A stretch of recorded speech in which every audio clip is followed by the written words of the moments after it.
क्या जीएसटी के रेट कम होने की वजह से आपके घर बनाने का सपना पूरा हो पाएगा या नहीं? Cement, brick, tile, marble, granite और पेंट वगैरह के रेट कम होने से हमारी कंस्ट्रक्शन कॉस्ट कितनी कम होगी, आइए डिटेल में समझते हैं। सीमेंट में पहले 28% जीएसटी लगता था, अब 18% हो गया, यानी कि 10% की कटौती हुई है। फ्लाई एश ब्रिक्स में पहले 12% जीएसटी लगता था, अब 5% लगेगा, यानी कि 7% की कटौती हुई है। टाइल्स चाहे सिरेमिक हो या विट्रीफाइड, इसमें पहले 12% जीएसटी लगता था, अब 5% लगता है, यानी कि इसमें भी 7% की बचत होगी। मार्बल और ग्रेनाइट में भी पहले 12% जीएसटी लगता था, अब 5% हो गया है, यानी कि मार्बल और ग्रेनाइट में भी अब 7% की बचत होगी।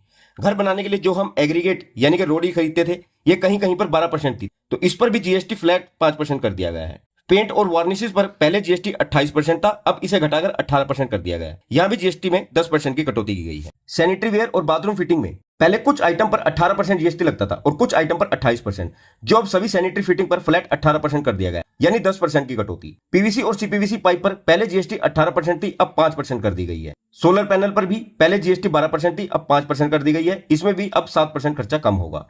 वॉलपेपर में पहले 28% जीएसटी लगती थी, अब 18% लगेगी, इसमें भी 10% की कटौती हुई है। और पेवर ब्लॉक पर पहले 18% जीएसटी लगती थी, अब 12% कर दी गई है, तो इसमें भी आपकी 6% की कटौती हुई है। तो ये थे कुछ कंस्ट्रक्शन मटेरियल जिनके जीएसटी रेट में बदलाव किए गए हैं।